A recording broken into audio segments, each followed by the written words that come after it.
here right now. We are passing by the port of Beirut, and this is the remnants of this building. This is the remnants of the storehouse of the 2020 explosion, the Beirut blast, which is to this day the largest non-nuclear explosion known at mankind.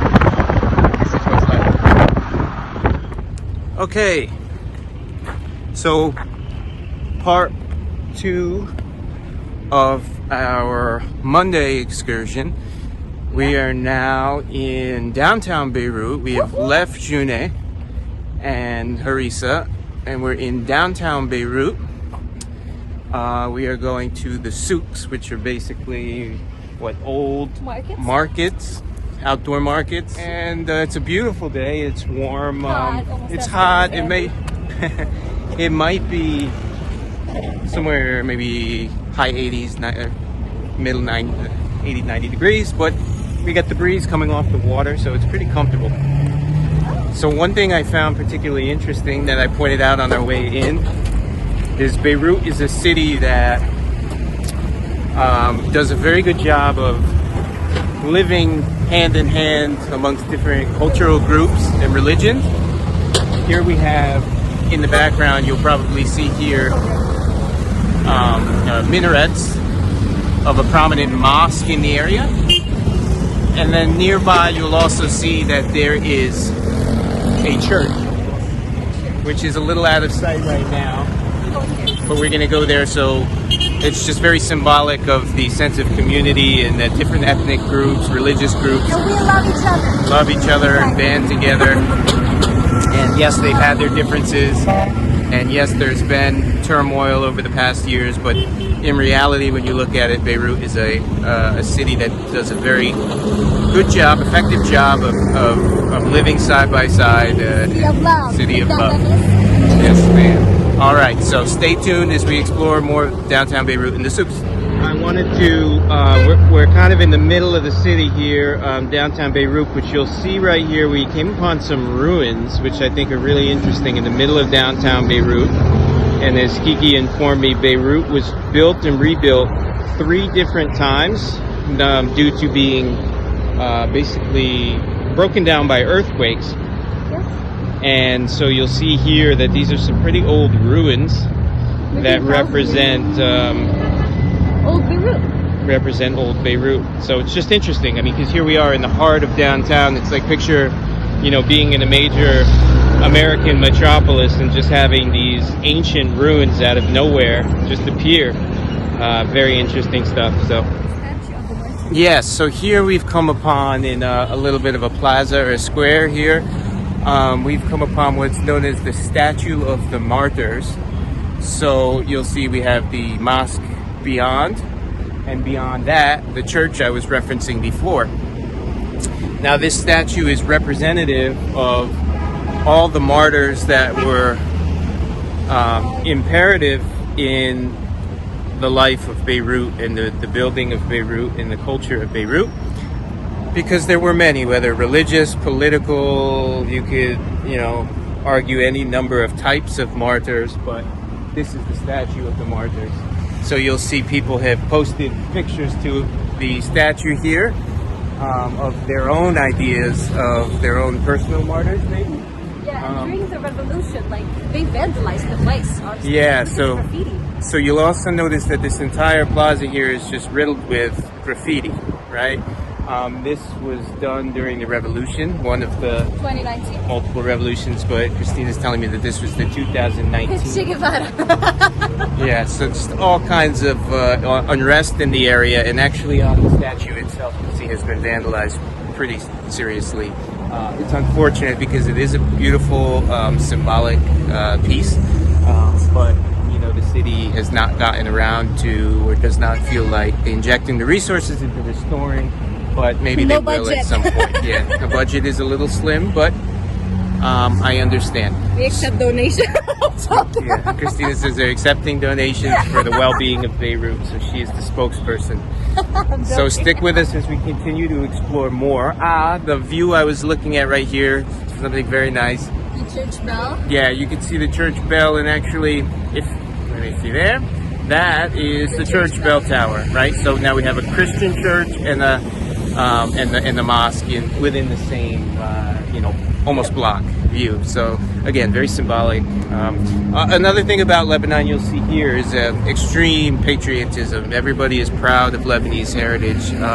I could personally respect that, as I am a patriotic American and love to see when people hang flags outside their homes and in city squares, and the Lebanese people exhibit the same sort of heart and patriotism, even though there's been hard times and there's been poverty and civil unrest. The Lebanese people are a very proud people, and with good reason, because it is a beautiful culture and a beautiful country and a lot to be proud of. So that is why the red, white, and green is always flying high, and hope it stays that way for a while.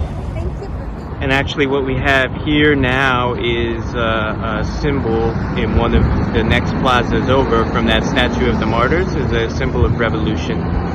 So again, talking about all the political strife and revolution and unrest that Beirut particularly has gone through over the past several years, this has been a symbol of revolt and change, and it says Fauda, Yes. which is the word for, I believe, chaos. Revolution. It translates to chaos, but it's used in a sense to fight for what is right and what is hoped to be gained by the country and togetherness. So this is a symbol of that. Okay, so here we have a sidewalk approaching the souks of Beirut. You'll notice that the sidewalks are covered with red paint, as maybe some of you have seen in other protests. This is a symbol of blood. That implies that there is blood on oppressors' hands, and this was laid down, of course, during one of the many various revolutions. So this is called Sehet al-Nujme, which means like the place of the star, and here's like basically where the parliament is. Okay, this is the quarter of the city that houses the Lebanese parliament. Knowing that Beirut is the capital of Lebanon, there's many different sections of the city that house government buildings, agencies, lots of embassies, and this is particularly, as Kiki just explained, the Parliament Square. Yes. What was the name for it again? The place of the star. They call it the place of the... Say it one more time in Arabic. Sehet al-Nujme. Sehet Sehet al-Nujme. Yay! Sehet al-Nujme. Okay, the place of the stars. The Star Square. It used to look like this in the 40s. This is in the 1928.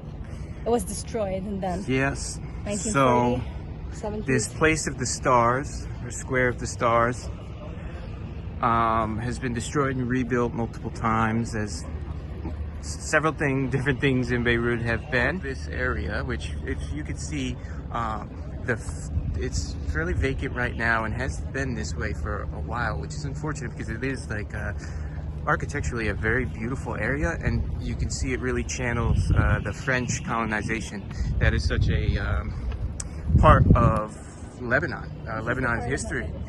It does look like a French quarter because people sometimes forget that Lebanon was a French colony for many, many, many years, ending in the middle 1900s was the end of France's colonial reign. But in the architecture, you could definitely see in these souks where we are right now, there is a lot of French influence architecture. It used to be called the Paris of the Middle East. That's correct. As Trump always says. That's correct. Lebanon was, in fact, Beirut was known to be the Paris of the Middle East, and this was in the 50s and 60s, I believe. It's a bit of a ghost town now because of all the turmoil over the past couple decades, but again, we are really hoping that one day Lebanon and Beirut will return to its golden era, and it will. St. George's Greek Orthodox Cathedral, and it's a very old church. So I mentioned before how there were earthquakes that had leveled the city, requiring that it be built and rebuilt multiple times.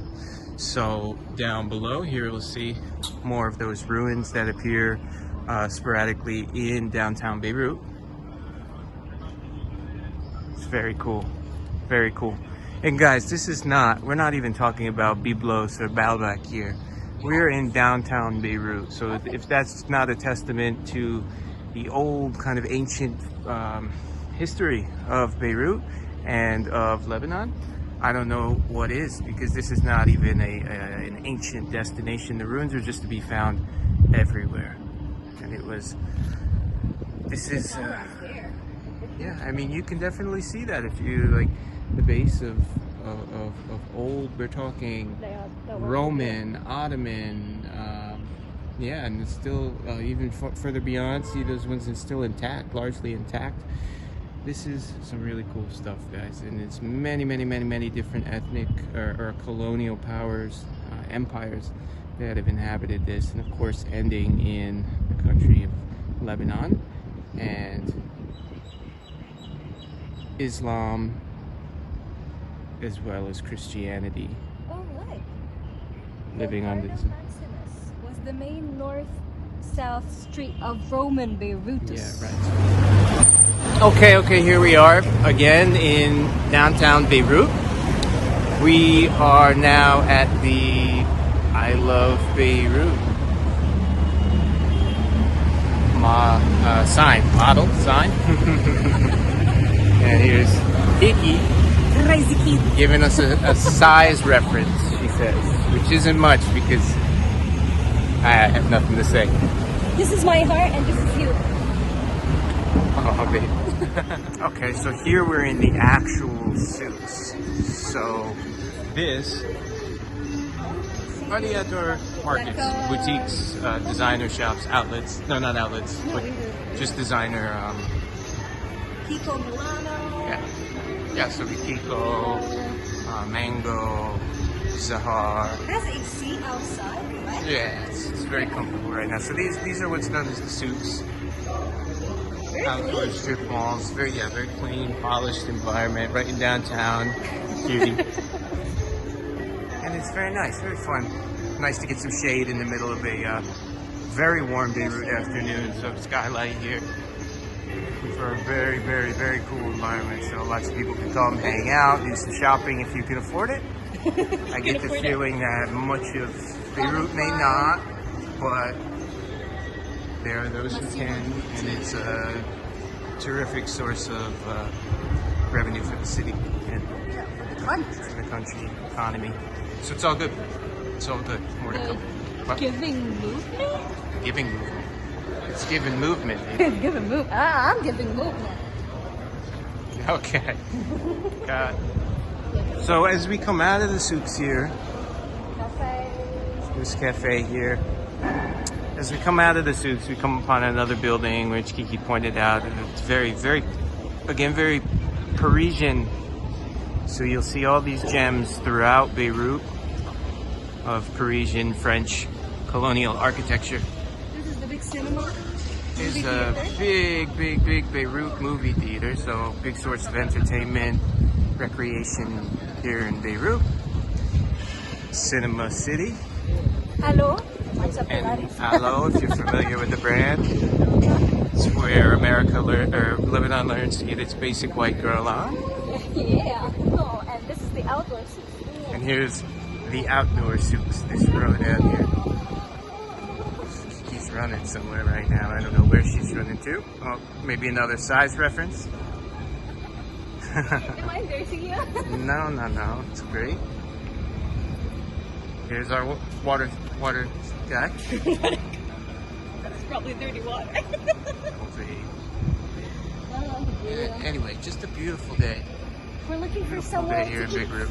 Yeah, right now we're on the lookout for a little cafe or restaurant where we can sit and rest our weary legs. And more of this French architecture, which really makes you understand why the French Quarter in Louisiana, New Orleans, is what it is.